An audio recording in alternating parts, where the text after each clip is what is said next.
How's it going, elites? Welcome back to another Waddles. It's Minecraft video here. Yup, that's right, I said it. Should that be the new intro? Minecraft 1.17, it's obviously got like a long way to go. There are a lot of features that we haven't seen quite yet. But at the same time, there are a lot of features that we have seen. And some of these things are absolutely farmable, for sure. Snapshots are still a thing, which means, of course, obviously the update isn't finished quite yet, which also means things could change. Today we're going to mess with a couple of the cave update features and see if we can come up with any farms. Should be pretty fun. So, unfortunately, as of the latest snapshot, which is actually 21W03A, cave update generation isn't really a thing. There aren't very many cave update things naturally generating in the world. With that being the case, it's going to be a little bit difficult to imagine farms for some of these things. But not for Amethyst, which is exactly where I'd like to start. Amethysts have been in the game for like a long time. Hold on, it is really dark. There we go, so much better. Amethysts have been in the game in snapshots for like a long time, like since the beginning. Since then, I've been thinking about a farm design that should be pretty simple. So amethyst geodes generate in the world, like randomly, just like this right here. Amethyst, if we want more of it, we have to wait for it to grow. This block right here is a budding amethyst block. This is where the amethyst grows. Eventually, after it grows, we can mine it with a pickaxe, or maybe even fortune it with a pickaxe, and get a bunch of amethyst. Basically, to make this farm super efficient, I think what we're going to want to do is find an amethyst geode, sort of like this one here, with as many budding amethyst blocks as possible. These blocks right here. Now check this out. In survival, a budding amethyst block, if I were to mine this with a pickaxe, it's actually going to go away forever. It's just like a spawner. These other blocks, though, we can actually pick these blocks up. So, the goal here, farm amethyst. Pretty simple. I think all we're going to have to do to create an amethyst farm is really just clear out these other normal amethyst blocks and leave the budding amethyst blocks floating. So every single side is clear, because amethyst can grow on every single side of this budding amethyst block. Could be on the top, the bottom, the side right there. Like, look at that. The timing couldn't be any more perfect. That's exactly what I'm talking about. Also, as we start to clear out some of these normal amethyst blocks, we'll definitely end up finding more budding amethyst blocks that would otherwise be entirely covered, which wouldn't be good. So basically, for the amethyst farm that I have in mind, I think all we need to do is literally dig out these music blocks, the pretty music blocks, and just put them somewhere else, and probably some of the calcite too. Basically, just make all of the budding amethyst floating. That should probably be pretty simple. And actually also, I'm kind of curious, how many amethyst blocks are in an amethyst geode, or at least this amethyst geode? You know, to be honest, I don't know why I didn't just clear this area with commands. That probably would have been much quicker, but I cleared it out, and I picked up almost all of the amethyst blocks. Not like every single one, but almost all of them. Look at that. That's 9, 10, 11 stacks almost. I'm sure I would definitely be over 11 stacks if I picked up all of those amethysts. But this is a big amethyst geode, or it was, and I missed some blocks up there, but yeah, this is like a pretty big one. Like this one over here, well, I guess that one's kind of... No. This one's definitely a little bit smaller, for sure. So, this is a big one. That's a lot of blocks, though. I also got a little bit of calcite, which I think is going to be a really good building block, and then a tiny bit of tuff, too. But, here's the farm now. Check it out. It's really, really messy looking, but this should be pretty productive, actually. I mean, check this out. There's already a lot of amethysts growing in here. One just grew. A couple just grew on camera. Look at that. This thing. This is probably the setup right here, and honestly, a big amethyst geode is going to be more work, but you're also going to have more budding amethyst blocks because, well, there's more chance for them.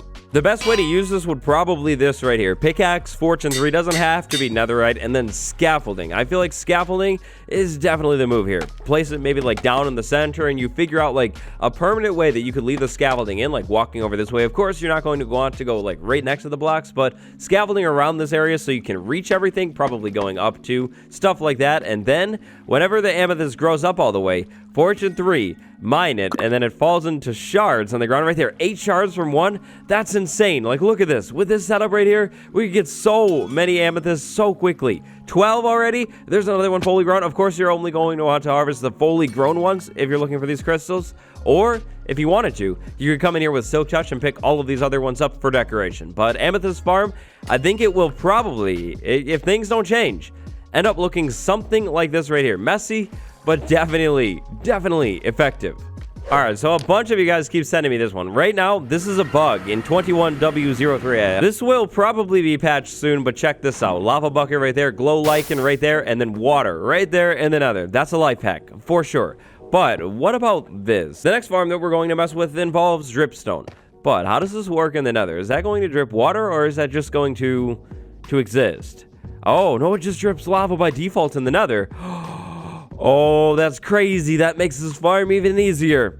That's crazy. So, if you didn't know, dripstone is actually really, really cool. Not only does it have drip, but it also can actually drip water and lava. Now, realistically, water farm, yeah, that's off the books. We're not going to talk about a water farm, but a renewable lava farm, oh, for sure, definitely. So I'm thinking that this is what it's going to look like. Probably in the nether. In the nether is going to be easiest, but this definitely could be done in the overworld. I'll show you how in a minute, but here we go. Lines of cauldrons that we can walk in between so we can pick them up after they fill up eventually. Then we're going to build up with something. Maybe not that, though. That's not going to look very good. We need the farm to look good. Maybe like dripstone up here. That could be cool. Line of dripstone right there above that cauldron row. Probably another line over here. And then finally, one final time, another stripe just like that. Then dripstone above the cauldrons. Now, what about the height? Could it be like 1 tall? Yeah, I think it could be 1 tall because then that drips down into the cauldron, and then basically, eventually, this cauldron is going to fill up. Now, of course, we're worried about making the farm look good. I think 2-pointed dripstone definitely looks 2 times as good, so 2-pointed dripstone on all of that, that's going to look pretty good. Now, this isn't going to happen very quick. This is going to take a long time. Like, this is going to be a very, very slow working farm. We basically have to wait for the game to actually fill up these cauldrons. But we're in the nether, and waiting around over here in the open would not be good. Not at all. So we would definitely, if we were building this thing in the nether, want to put a building around it. In fact, in the overworld, definitely put a building around it too. It would make it look like a million times better. And look, we can actually use this new glass because... Well, because why not? We just made an amethyst farm, so we can make like a bunch of this stuff. This stuff is really cool. This is the one-way glass that doesn't let light through. Yeah, honestly, this wouldn't really be worth it in survival. You could just use normal glass. It does the same exact thing. It's the nether after all, but it doesn't matter, okay? We have big amethyst farm. We use expensive glass. Well, I'm proud of myself. I think I've basically built the best-looking nether dripstone lava farm ever to exist, hands down. Builders, you can give up now. This is it right here. But anyways, this is the farm right here. We just have a room with dripstone above cauldrons. Now, I'd like to find out, I can't remember if the game rule, random tick speed, will speed this process up, because I'd like to actually see a cauldron fill up. That would be cool. So what if we just like made it like really insanely fast, like this? Is this going to help? Yeah, I don't think so. I think it has to do with the particles dripping, actually. Yeah, that's not gonna help. But hold on, did it actually work? Like the command that I did? Is that doing anything? Yeah, okay. Maybe it's working. Maybe it's like a little too fast, to be honest. Maybe we'll slow it down. Maybe the game is going crazy. Yeah, this would take a long time. But it should work. Okay, brand new plan. Back into the overworld. This farm, because of how slow it's going to be, might be best in your world spawn chunks. Now, to be honest, I don't know 100% sure if this is where I spawned in this world, but for the sake of the example, let's pretend this is the world spawn chunk. All we would have to do in the overworld is set up some cauldrons here, then build a couple blocks above, like something like that is definitely fine. Build a couple blocks around that, and then this time, because we're in the overworld, by default, the dripstone should drip water, because overworld water. So we're going to need to put a little bit of lava above the dripstone. So lava up here. I'm sorry, trees. Please forgive me. Lava right there, and then dripstone right here, and the dripstone will then actually drip lava. You see, if I were to remove this stuff should turn over to water, I think. Is that going to be water? Yep, that's water. That's water right there. Definitely don't need a water farm. For sure. Absolutely not. But a lava one? Yes, 100%. Now, I'm pretty sure you will actually need lava sources above all of these things, too. Let's find out. So, lava source above this one. Oh, no, you don't. You can have one lava source in there, just flowing across all of the other ones. Oh, okay, so you definitely want to build this in like a 3x3 shape. Lava source in the center. See, if we do it that way, the lava is going to pour like everywhere like that. We could probably make it even bigger if we wanted to, but this is it right here in the spawn chunks of the world. So it's always running, always active, and then you come back every once in a while and pick the lava up from the cauldrons. Pretty simple.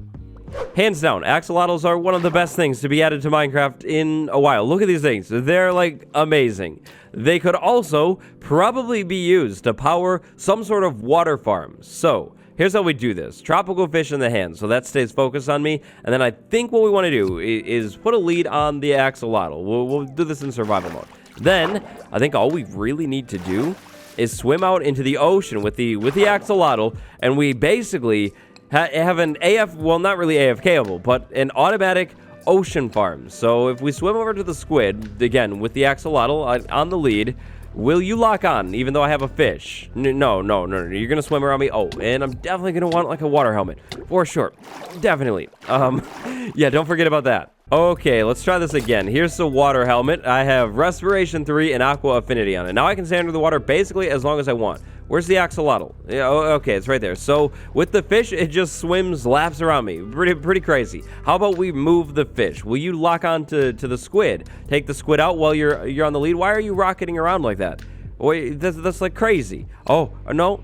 Okay. Maybe we need a new axolotl. Okay, stay calm, everybody. I've found something new. Axolotls, they fly, too. Yeah, I told you, this thing is like the best thing ever. Look at this thing.